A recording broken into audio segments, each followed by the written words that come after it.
et sans fin notre Église ton histoire brille sur moi, brille sur moi,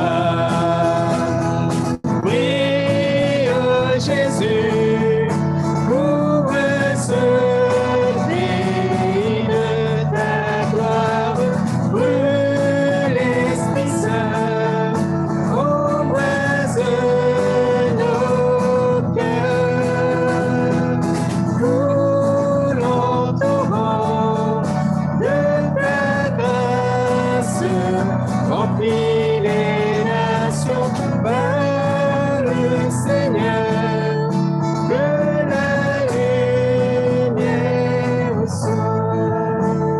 Amen. La lumière soit. Nous avons un Dieu puissant.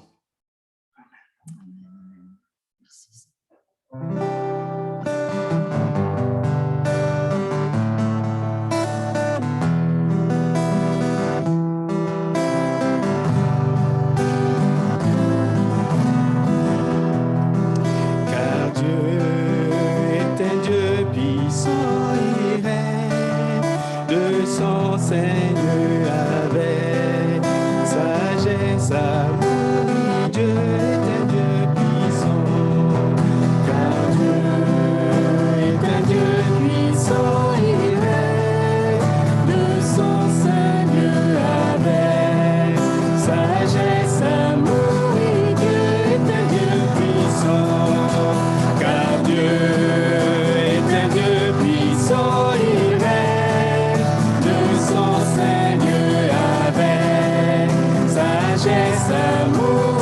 Dieu est un Dieu puissant, car Dieu est un Dieu puissant, il règne de son Seigneur avec sagesse, amour.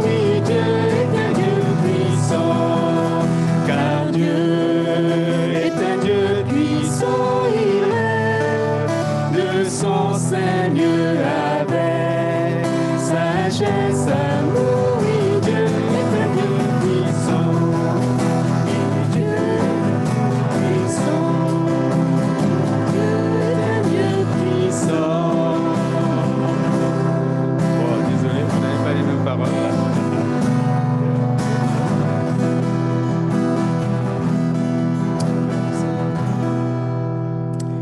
Voilà, n'avez pas les mêmes paroles, la fin. Désolé.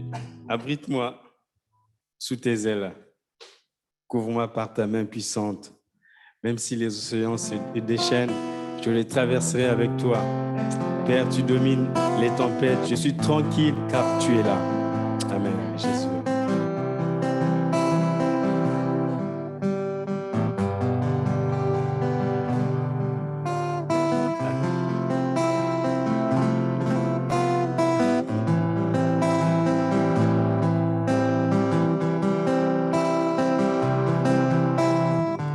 Amen, Seigneur.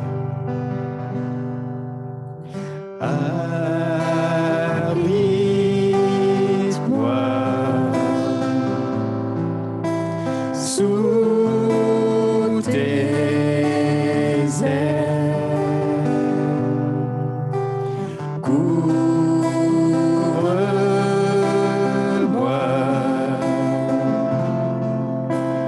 par ta main puissante, même si les océans se déchaînent, je les traverserai avec toi. Père, tu domines les tempêtes. Je suis tranquille car tu es là.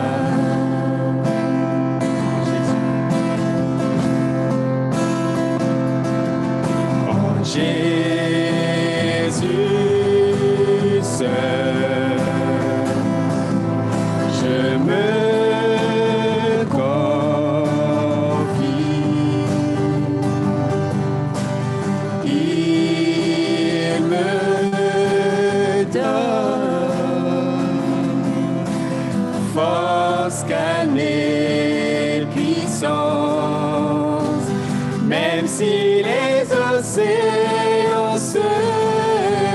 chaînes, je les traverserai avec toi. Père, tu domines les tempêtes. Je suis tranquille car tu es là. Même si les océans se déchaînent, je les traverserai avec toi. Père, tu domines les tempêtes. Je suis tranquille car tu es là. Je suis tranquille car tu es là. Je suis tranquille car tu es là. Amen. Je suis tranquille parce que tu es là, Seigneur. Tu es présent. Gloire à toi, Jésus. Amen. Merci de ta présence. On va prendre ce dernier chant avant de laisser la place à notre frère. Dans ta présence, Seigneur, je m'attends à toi. J'ai soif de ta présence, Seigneur. Tu marches devant moi, me montrant le chemin. Prends-moi par la main et conduis-moi vers toi, Seigneur. Gloire à toi, Jésus. Merci. Amen. Dans ta présence, Seigneur, je m'attends à toi. J'ai soif de ta présence. Oh Jésus, tu marches devant moi, me montrant le chemin. Prends-moi par la main et conduis-moi vers toi. Esprit Saint, descends sur nous comme une pluie bienfaisante. J'ouvre mon cœur à ton amour et sans crainte je te reçois. Ta présence. Ta présence, Seigneur, je m'attends à toi. J'ai soif de ta présence. Oh Jésus, tu marches devant moi, me montrant le chemin. Prends-moi par la main et conduis-moi vers toi. Esprit Saint, descends sur nous comme une pluie bienfaisante. J'ouvre mon cœur à ton amour et sans crainte je te reçois.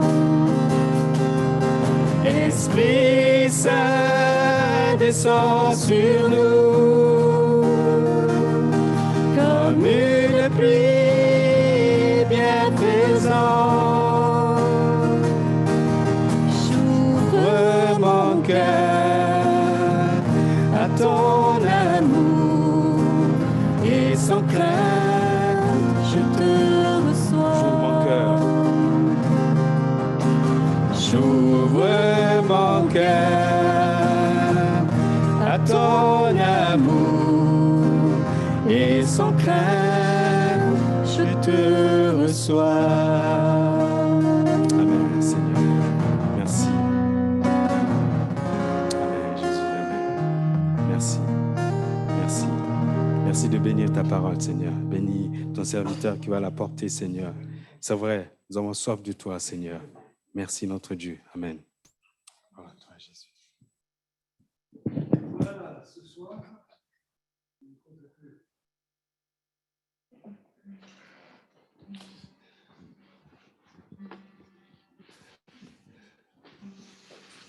soir, on va voir une histoire de la Bible, une histoire qui met en scène trois personnages. Oui, c'est mieux comme ça. Une histoire qui mentionne trois personnages. Le premier personnage, c'est Abraham. À cette époque-là, il s'appelle toujours Abraham.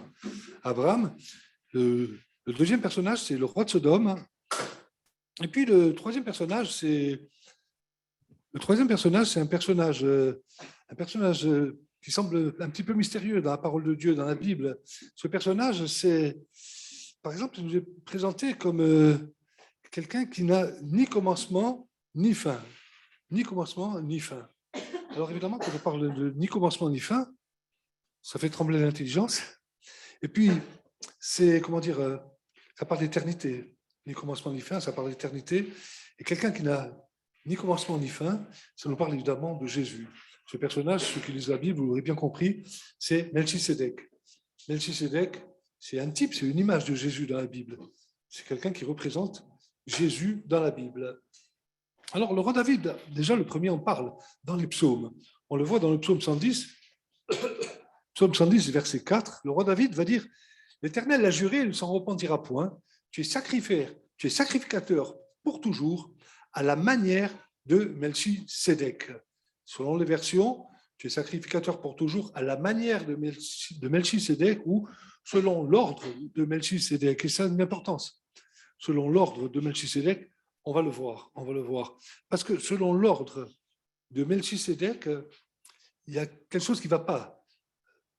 Parce que pour être sacrificateur à l'époque, on ne pouvait l'être que selon l'ordre d'Aaron. C'était la tribu de Lévi. C'était descendant d'Aaron, c'était la tribu de Lévi. Il n'y a que ces gens-là qui avaient le droit d'être sacrificateurs. Alors un autre ordre, l'ordre de Melchisédek, on dit mais ça c'est pas possible puisque c'est Dieu lui-même qui l'avait déclaré. Voilà, d'Aaron, tes descendants, c'est sacrificateur selon l'ordre d'Aaron.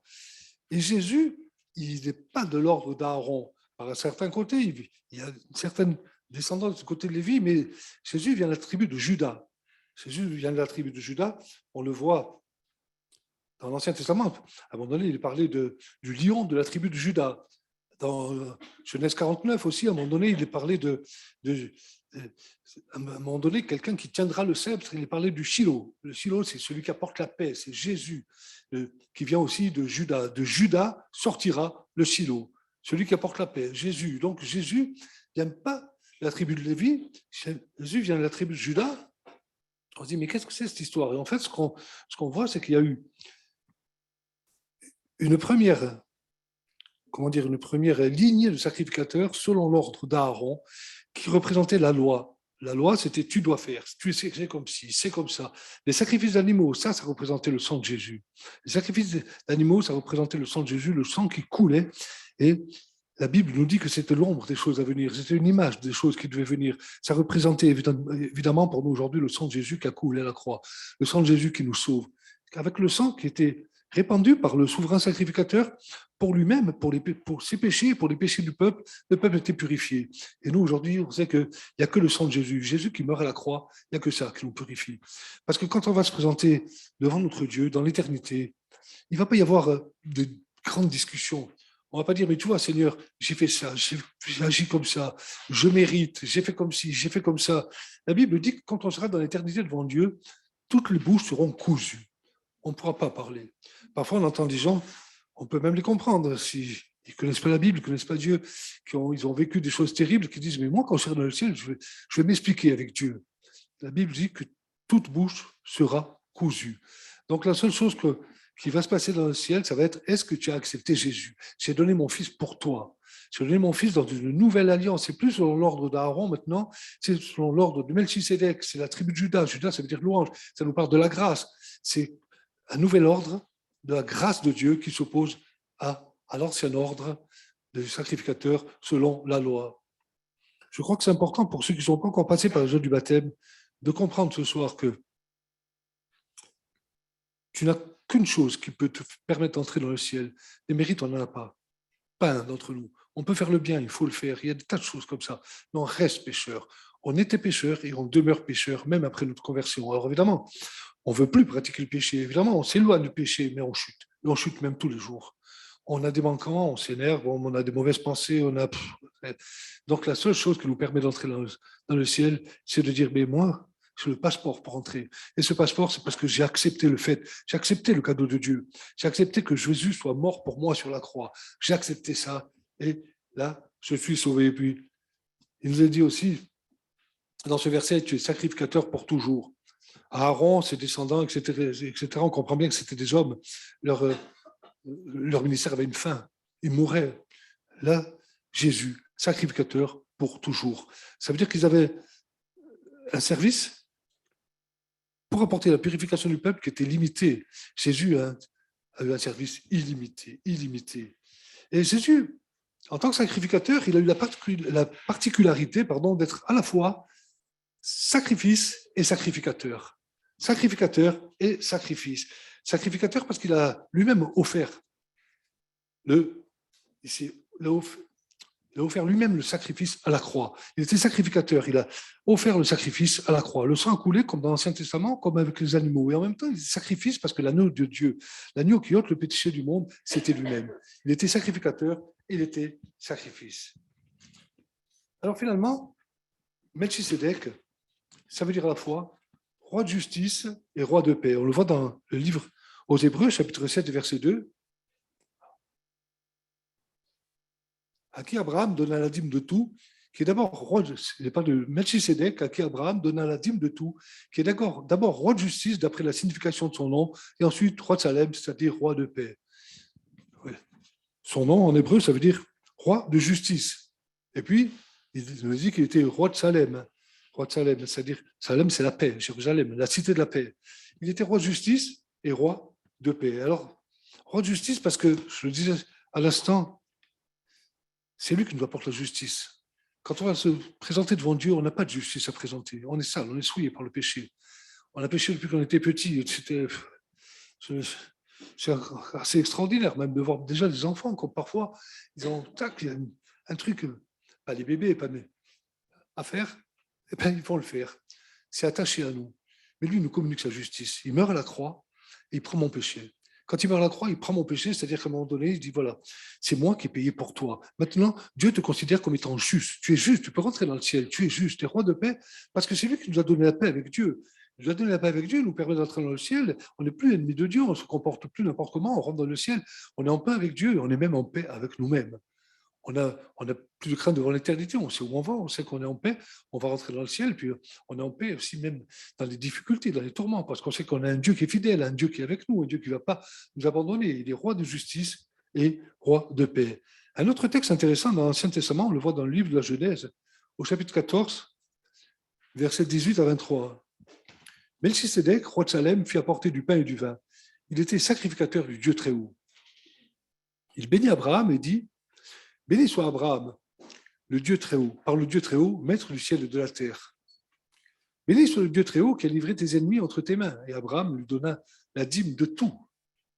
Le roi de Sodome dit à Abraham, donne-moi les personnes et prends pour toi les richesses. Abraham répondit au roi de Sodome, je lève la main vers l'Éternel, le Dieu très haut, maître du ciel et de la terre. Je ne prendrai rien de tout ce qui est à toi, pas même un fil ni un cordon de soulier, afin que tu ne dises pas, j'ai enrichi Abraham, rien pour moi. Rien pour moi. Rien pour moi. Alors au verset 18, si on peut revenir sur le verset 18, il nous dit, Melchisédek, roi de Salem, fit apporter du pain et du vin, du pain et du vin. On a déjà une image du sacrifice de Jésus à la croix. Le pain, c'est l'image, quand on célèbre la Sainte Seine, Jésus a dit, vous ferez cela en mémoire de moi, vous prendrez le pain et le vin. Le vin, c'est l'image, à la Seine, il a dit, prenez, mangez-en tous, c'est mon corps brisé pour vous. Le vin, il a dit, prenez, buvez-en tous, c'est mon sang versé pour vous. Le pain, c'est l'image du corps de Jésus brisé à la croix. Le vin, c'est l'image du sang de Jésus versé à la croix. Alors, on voit que Melchisédek vient, il offre le pain et le vin. Il offre le pain et le vin. Mais Jésus a fait beaucoup plus. Jésus, il est venu, il a offert son corps et son sang. Il a offert son corps et son sang. C'est la dimension, c'est notre seul refuge pour le salut et pour la vie de tous les jours. Et puis dans les versets 19 et 20, on va voir, Melchisédek va prononcer deux bénédictions. La première, il dit, il bénit Abraham et dit, béni soit Abraham par le Dieu très haut, maître du ciel et de la terre. Béni soit Abraham par le Dieu très haut. Autrement dit, la rencontre d'Abraham avec Melchisédek, elle n'a pas été sans effet. béni sois-tu par le Dieu très haut. Mais quand on sait qu'Abraham, ça représente, il a dit que c'est le père des croyants, ça représente le croyant. Et que Melchisédek, ça représente Jésus, on peut faire un parallèle entre Melchisédek et Abraham, et Jésus et le croyant. Et la première bénédiction que Jésus veut prononcer sur ta vie, c'est béni sois-tu par le Dieu très haut, que tu sois béni. Quand on donne sa vie à Jésus, c'est comme si je disais, mais c'est le Dieu très haut. Il est très haut, c'est celui qui est au-dessus de tout. Il est éternel, il est dans le ciel, il est dans l'éternité. Tes problèmes, il les connaît. Tes problèmes, il les surmonte. Il est au-dessus de tout ça. Tu crains, mais tu n'as pas besoin de craindre. Parce qu'il est vraiment au-dessus de tout ça. Et que tu sois béni par le Dieu très haut. Et que ce soir, tu sois béni par le Dieu très haut. Parce que c'est vraiment un Dieu qui est très haut. Au-dessus de nous, il est dans le ciel, mais bien au-dessus de chacun de nos problèmes, bien au-dessus de chacune de nos pensées négatives, bien au-dessus de nos angoisses même. C'est un Dieu très haut. Et la deuxième bénédiction que va prononcer Melchisédek, on la voit au verset 20, béni soit le Dieu très haut qui a livré tes ennemis entre tes mains. Il a livré tes ennemis entre tes mains. Et là aussi, quand on donne sa vie à Jésus, il livre nos ennemis entre nos mains. Il y aura des problèmes, il y aura des difficultés, mais on ne connaît pas beaucoup de personnes dans le monde. On ne connaît pas beaucoup de personnes qui se retrouvent face aux épreuves de la vie, face aux difficultés, et qui les affrontent avec le sourire, qui les affrontent avec la paix. Quand l'épreuve est là, souvent on s'effondre. Souvent, on ne sait plus où donner la tête, on ne sait plus. C'est-à-dire à quel sein se vouer, excusez-moi. On ne sait plus du tout où donner de la tête. Mais en tout cas, il a livré tes ennemis entre tes mains. Et Abraham lui donne la dîme de tout. Abraham, il faut savoir que c'est un patriarche. Abraham, c'est un chef. Abraham, c'est quelqu'un de riche. Il a des troupeaux innombrables, et pourtant il lui donne la dîme. C'est pas Melchisédek qui va se prosterner devant le patriarche, devant celui qui est riche, c'est le contraire. Et on peut être qui on veut dans la vie. On peut être qui on veut, on peut être riche, on peut être dans la gloire, on peut vivre des moments de gloire, mais c'est nous qui devons nous prosterner devant Jésus. Lui, il a donné sa vie, à nous de l'accepter vraiment humblement, vraiment humblement. Alors voilà les deux bénédictions qui sont prononcées sur nos vies quand on accepte Jésus. Et là, on va voir un autre personnage qui va intervenir, on l'a lu tout à l'heure, c'est le roi de Sodome. Quand on sait que Sodome, c'était la capitale du péché, du vice, de l'immoralité, de toutes ces choses horribles, quand on sait que Dieu l'a jugée, Dieu l'a détruite par ne plus de soufre, on le sait d'ailleurs, Sodome, c'est quand même l'image du diable. C'est l'image du diable. D'ailleurs, Sodome, en hébreu, ça veut dire qui brûle. C'est vraiment une image de l'enfer, du diable. Le roi de Sodome, c'est l'image du diable. Voilà le troisième personnage qui se présente. Et ce personnage, le roi de Sodome, qui est l'image du diable, va dire à Abraham, l'image du croyant, on le voit au verset 21. Le roi de Sodome dit à Abraham, donne-moi les personnes et prends pour toi les richesses. Il est en train de faire une proposition à Abraham. Il lui dit, toi, prends les richesses. Il fait un pacte. Moi, ce qui m'intéresse, c'est les personnes. Toi, ce qui t'intéresse, c'est les richesses. C'est un peu comme si le diable nous disait, mais profite de la vie, profite des richesses, profite du péché, profite de toutes ces choses-là. Je peux même t'en donner si tu veux. Mais donne-moi les personnes. Ne t'intéresse pas aux âmes, et même ta propre âme. Donne-moi ton âme. On se retrouve dans cette situation où finalement, il y a un marché qui est fait à Abraham, mais un marché à moi les âmes, à toi les richesses, cède au péché, tu t'enrichiras, mais avec une contrepartie. À moi les âmes. D'ailleurs, ça se passe, on va pas l'afficher, au verset 17, je vous ai dit que ça se passe dans la ville de Chavé. Chavé, en hébreu, ça vient d'un mot qui veut dire ressembler, rendre semblable. Et c'est pas innocent, c'est pas anodin si le roi de Sodome fait cette rencontre avec Abraham dans la vallée de Chavé, qui veut dire ressembler, rendre semblable, parce qu'il va vouloir t'amener dans cette vallée, il va vouloir m'amener, il va vouloir amener chacun d'entre nous dans cette vallée où il va nous faire des propositions pour qu'on lui ressemble de plus en plus. Mais c'est à Christ qu'on doit ressembler de plus en plus. Au verset 23, on va voir la réponse d'Abraham. Elle est quand même assez extraordinaire, la réponse d'Abraham. Je ne prendrai rien de tout ce qui est à toi, pas même un fil, ni un cordon soulier, afin que tu ne dises pas, j'ai ranchi Abraham. Rien pour moi, rien pour moi. Abraham il est en train de dire, voilà, ta proposition, elle peut être intéressante parce que tu dis, toi, tu prenais bien, tu vas devenir riche. Moi, je veux juste les personnes, je veux juste les âmes. Abraham me dit, je veux rien. Pas même un cordon de soulier, pas même un fil, pas même un lacet. Pour nous, ça veut dire quoi? Quand on est tenté, parce que c'est la tentation, là, le roi de Sodome avec Abraham. Quand on est tenté, notre réponse, ça doit être la même. Rien. Mais pas même les petites choses. Parce que souvent, il peut nous arriver de dire, oui, bon, ça, c'est pas grand-chose. Ça, c'est vrai, ok, c'est vrai. Là, je me suis loupé, mais c'est pas grand-chose. C'est vrai, je fais ça. Mais bon, par rapport à l'ensemble de ma vie, c'est pas grand-chose. Ce sont des petits péchés, ça. Ce sont des petits péchés, c'est pas grand-chose. Mais ce qui va se passer, c'est que quand le diable te propose un fil, un cordon de soulier, un petit péché, si tu l'acceptes, après le fil, après le cordon de soulier, il va te proposer les chaussettes, le soulier complet, le pantalon, le costume entier. Autrement dit, partir par des petits péchés, on va aller de plus en plus vers d'autres péchés, et on va de plus en plus s'enfoncer dans le péché.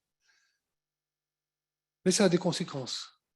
Abraham dit, afin que tu ne dises pas, j'enrichis Abraham. Il sait que s'il accepte, ça ne va pas être sans conséquence. Sa réputation va être ternie. Le roi de Sodome va dire, oui, Abraham, il est bien mignon, Abraham, il marche de la part de Dieu, Abraham, mais il a accepté ma proposition. Il a accepté ma proposition. Sa réputation va être ternie, et puis le roi de Sodome va pouvoir dire, Abraham me doit quelque chose. Ne fût-ce qu'un fil, ne fût-ce qu'un lacet, mais il me doit quelque chose. Ce que je veux dire par là, c'est qu'en acceptant les petits péchés, on pêchera, ça c'est clair, ça va nous arriver à tous. Mais pas l'accepter en disant c'est pas grave, ça je le fais tous les jours, c'est pas grave. Parce que en acceptant les petits péchés, on lui ouvre la porte. Il a une ouverture dans notre cœur, le diable. Et il va pouvoir dire mais tu as accepté ça. Alors, quelque part, on va être redevable au diable, qu'on le veuille ou non. On lui donne un accès. Je vais raconter une histoire. C'est un pasteur, il y a une quinzaine d'années, qui est passé par ici, qui avait illustré ce genre de situation quand on accepte les petites choses dans notre vie. Et ça m'est revenu parce que j'avais trouvé ça vraiment très intelligent, la manière qu'il avait eu d'illustrer cette situation. Il dit un jour, il y a quelqu'un qui s'est présenté, qui a frappé à la porte d'un homme qui était son locataire, et lui dit, tu vois, la maison que tu habites, je t'en fais cadeau, je te la donne. Plus de loyer, plus rien ne t'appartient, je te signe une acte de propriété. Le gars dit, non, c'est vrai, ouais, c'est vrai, pas de problème. Je te la donne, la maison. Il a dit, mais il y a juste un détail. Sur ce mur-là, juste quelques centimètres carrés, ils vont continuer à m'appartenir. Petite chose. Il veut dire, et ça, c'est moi qui reste le propriétaire et j'en fais ce que je veux. Le gars, il a raisonné, il a dit, mais je suis largement gagnant. Juste quelques centimètres carrés pour lui, moi j'ai toute la baraque à l'œil, ouais, ok, je signe, il a signé. Et il a pris la maison, il était content. Et quelques centimètres carrés étaient là, mais bon, ça ne le dérangeait pas. Hein. Il n'avait pas le droit d'accrocher un tableau, rien, mais il s'en fichait, il avait la maison. Et puis quelques temps plus tard, le propriétaire est revenu, il a dit bonjour, bonjour. Il a dit, bon, je vais voir mes centimètres carrés là. Il a dit, voilà, je vais planter un clou. Ah, il a dit, allez-y, hein, ça fait partie du pacte. Le gars, il a planté un clou. Il a planté un clou, il est reparti. Oh, le propriétaire dit, ça ne mange pas de pain. Je suis toujours chez moi. Qu'est-ce qu'on s'en fiche du clou et des centimètres carrés? Puis 15 jours après, il est revenu, il a dit, bonjour, c'est moi. Il faut raccrocher un panier au clou. Allez-y, accrochez le panier. Hein. Allez, il a accroché le panier. Et tout est toujours bien, il était propriétaire de la maison entière. Et puis il est revenu, il a dit bonjour, cloc, cloc. Il était vers ses centimètres carrés, le clou, le panier. Il a dit je vais mettre quelque chose dans le panier. Allez-y, hein, c'est à vous. Hein. Il a mis un morceau de viande dans le panier. Et lui, il avait le droit de toucher à rien, le gars. Ça lui appartenait à l'ancien propriétaire. Seulement, le problème, c'est qu'au bout de quelques jours, ça a commencé. Hein. Au bout d'une semaine, un mois, c'était invivable dans la maison. Il n'y avait qu'un clou. On ne pouvait plus rentrer dans la maison. Et lui-même ne pouvait plus habiter cette maison qui était la sienne. Il était tout content d'avoir eu cette maison à cause de ces quelques centimètres carrés, de ce clou, de ce panier. Il ne pouvait plus habiter dans la maison. Et ça marche comme ça avec le diable. Tu donnes le petit doigt, tu te prends la main, il te prend le bras, il te prend l'épaule, il te prend l'entier. Alors je crois qu'il faut qu'on combatte le péché, qu'on soit déjà engagé avec Dieu dans les eaux du baptême ou pas encore, pas encore. Alors en conclusion, dans cette histoire, comme on l'a dit en introduction, on voit trois personnages. On voit Abraham, Melchisédek et le roi de Sodome. Abraham, on l'a vu, c'est l'image du croyant. Melchisédek, Melchisédek, c'est une image de Jésus. Le roi de Sodome, c'est l'image du diable. Le personnage central, c'est Abraham. Il est un peu tiraillé des deux côtés. Melchisédek, il vient vers lui, qui lui propose une alliance de paix avec le pain et le vin. Il lui propose une alliance avec son corps et son sang. À nous de l'accepter. À nous de l'accepter, à nous de dire oui Seigneur, je veux être au bénéfice de ta grâce. Tu es mort pour moi. Tu es mort pour moi. Maintenant, je veux te donner ma vie. Je veux te donner ma vie. Je veux marcher avec toi. Il y a un prix à payer. C'est entre autres la sanctification. Parce que de l'autre côté d'Abraham, il y a Melchisédek. Il y a le roi de Sodome. Et lui, il nous fait toujours une autre proposition. Accepte les petites choses. Mais tu vas voir, regarde. Tu as vu ce que c'est ta vie? Tu as vu ce que c'est ta vie? Tu n'y arrives pas. Tu n'as pas grand-chose dans ta vie. C'est un peu de bonheur, ça fait de mal à personne. Si tu fais ça, ça va t'apporter un peu de joie, ça va t'apporter un peu de paix. Et de toute manière, ce Dieu qui t'a proposé cette alliance, qu'est-ce qu'il fait pour toi? Pas grand-chose, on dirait. Et puis on est tenté. On est tenté de lui planter le clou. Juste un clou. Mais petit à petit, ça va envahir toute la maison. Ça va envahir toute la maison et la maison va devenir invivable. On est largement pardon. Qu'on soit chrétien ou pas, qu'on soit déjà passé par les eaux du baptême ou pas. Quand on accepte ce genre de situation, même si ça semble apporter comme un soulagement au début, on est largement perdant. Vous savez, on a vu des frères et des sœurs dans cette église, dans toutes les églises du monde, qui ont commencé à marcher avec Dieu et qui ont bien marché avec Dieu, et qui étaient même engagés dans l'église. Et puis un jour ou l'autre, quelle que soit la raison, ils ont quitté l'église parce que Dieu ne leur avait pas accordé quelque chose qu'il leur demandait. Et parfois, c'est même légitime de le demander, mais il y a le temps de Dieu, il faut savoir. Parfois, attendre en silence, que Dieu intervienne. Et ça, c'est pas facile d'attendre en silence. Et en tout cas, petit à petit, ils se sont affaiblis, petit à petit, ils n'ont plus cru aux promesses. Petit à petit, ils n'ont plus cru que c'était pour eux. Et les propositions du roi de Sodome, le clou dans le mur, ils ont fini par l'accepter. Ils ont dit, bon, ben, après tout, je suis célibataire, là, on me fait une proposition, ok, ça va, ben, tant pis. J'y cède. Tant pis, parce que j'ai plus envie d'attendre.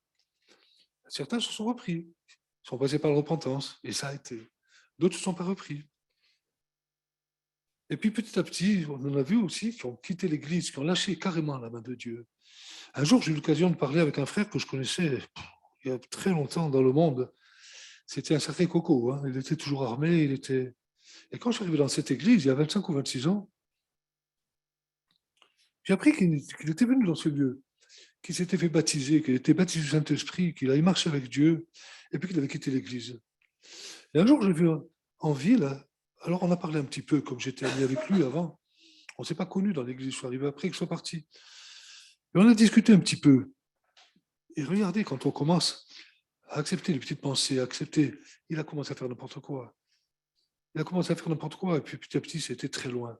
Et quand on prenait le café au bar, et qu'on discutait de ça, il m'a dit, mais je lui ai sorti une petite Bible, il m'a dit, mais Félix, il marchait plus du tout selon Dieu. Hein. Il m'a dit, mais Félix, tout ce qui est écrit dans cette Bible, c'est un petit Nouveau Testament, et tout ce qui est écrit dans le Nouveau Testament, moi je crois de A à Z, hein. Il n'y a pas de souci avec ça, je crois de A à Z. Hein. Il m'a dit, mais Félix, il faut que tu comprennes une chose, Jésus veut qu'on soit heureux. Donc, si je veux avec une autre femme que ma femme, ça va, ça fait partie de la vie. Jésus veut qu'on soit heureux. Si je fais un braquage parce que j'ai besoin d'argent, Jésus veut qu'on soit heureux. Regardez à quel point ça peut, le petit clou, il peut tout envahir. Et puis, il n'est jamais revenu à l'église. Il n'est jamais revenu à l'église. Alors finalement, quand on a cette image d'Abraham, le croyant, nous, d'un côté Melchisédek qui apporte le pain et le vin, Jésus qui apporte son corps et son sang, et de l'autre côté le roi de Sodome qui dit accepte cette petite chose, accepte ça, accepte, c'est pas grave, c'est pas grave. Il faut qu'on soit assez ferme pour faire la réponse d'Abraham. Rien pour moi. Pas même un fil, pas même un lacet de soulier. Parce que quand on marche comme ça, Dieu nous le rendra. On passe par des épreuves, on passe par des difficultés, on passe par parfois des temps d'attente, des temps qui sont difficiles à gérer. Si on les gère avec nos pensées, avec notre intelligence, mais qui sont beaucoup plus faciles à gérer. Je le dis parce que c'est biblique, je le dis parce que je l'ai expérimenté. Ils sont beaucoup plus faciles à gérer. Dès qu'on fait confiance à Melchisedec, à Jésus, et qu'on dit, moi, Seigneur, cette situation, je te la donne. Je te la donne, je veux vraiment te faire confiance. C'est dur, ça dure, mais cette situation, je veux vraiment te faire confiance. Et crois-moi que Dieu va agir. Parce que les sacrificateurs du Dieu très haut, très haut. Nous, nos problèmes, ils sont en bas. Amen. Je voudrais prier pour vous pendant que les musiciens s'approchent pour un dernier chant. Je voudrais prier par rapport à ce qui a été dit. Très simplement. Mon Seigneur, mon Dieu, toi, tu connais le cœur de tous ceux qui sont présents dans ce lieu ce soir. Tu connais les difficultés, tu connais les problèmes. Et par rapport à ce qui a été dit ce soir, Seigneur, tu connais les tentations. Tentations par rapport aux blessures, tentations par rapport à ce qu'on a pu vivre cette semaine. Et tu fais toujours la même proposition. J'ai offert mon sang pour toi à la croix. J'ai offert mon corps pour toi à la croix. Alors je te prie, Seigneur, pour que ce soir, nous soyons tous au bénéfice de ta grâce qui passe par ce sacrifice à la croix. Nous soyons tous au bénéfice de ta grâce, Seigneur. Je te prie pour que chacun ressorte de ce lieu avec la paix de Dieu. Cette paix dont la Bible dit qu'elle surpasse toute intelligence. Je te prie vraiment pour la paix dans les cœurs ce soir, notre Dieu. Je te prie aussi pour que si quelqu'un est agressé par le diable, par le roi de Sodome, si quelqu'un est sous le coup de la tentation, sous le joug de la tentation, je te prie de donner cette paix aussi, Seigneur, de le libérer, de lui donner même de faire les bons choix, Seigneur, qui ne s'éloignent pas de toi. Je te prie, Seigneur, de reprendre par la main, de garder celui qui s'éloigne, de celui qui n'en peut plus, de celui qui est dans la difficulté, qui dit « j'y arriverai pas ». Je te prie, mon Dieu, que chacun reçoive quelque chose de toi ce soir. Je te demande dans le nom de Jésus, mon Dieu. Amen. Gloire à Dieu. Voilà, Patrice va nous conduire dans un dernier chant à la gloire de notre Dieu.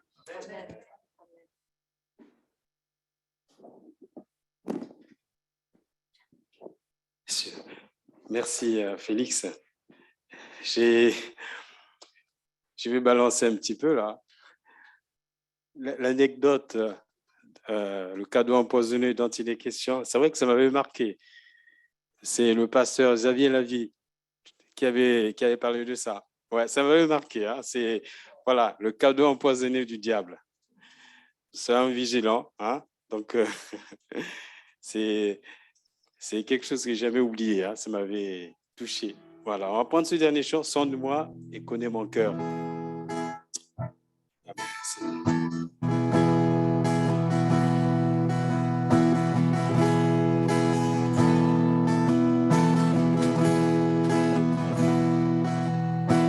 Sonde-moi, oh Dieu,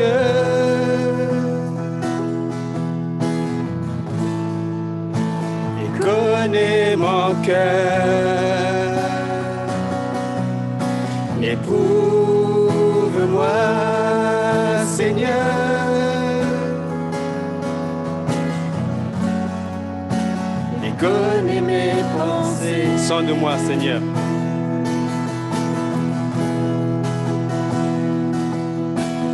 Sonde-moi, oh Dieu,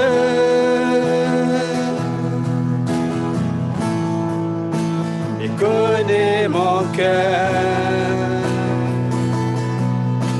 Éprouve-moi, Seigneur,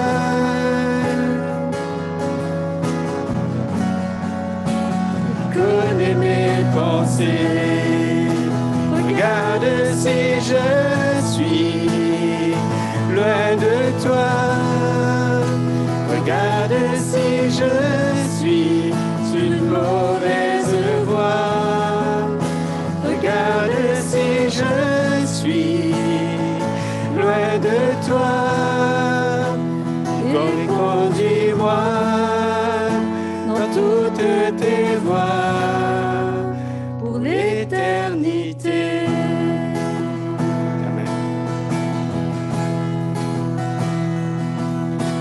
Sonde-moi, oh Dieu,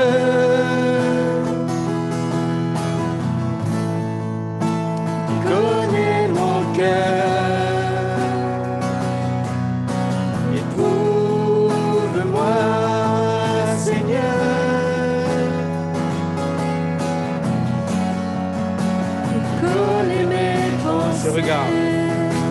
Regarde si je suis loin de toi. Regarde si je suis sur une mauvaise voie. Regarde si je suis loin de toi. Et conduis-moi dans toutes tes voies pour l'éternité. Amen.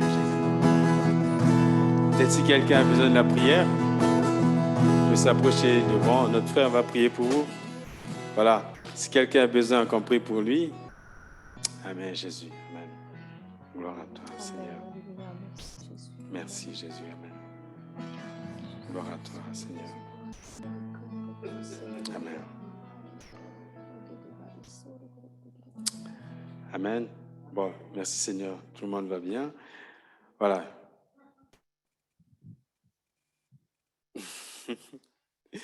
Voilà, donc on se retrouve vendredi. Tu veux clôturer? On se retrouve vendredi, donc 19h, et dimanche pour notre culte à 10h. Bonne soirée, que Dieu vous bénisse.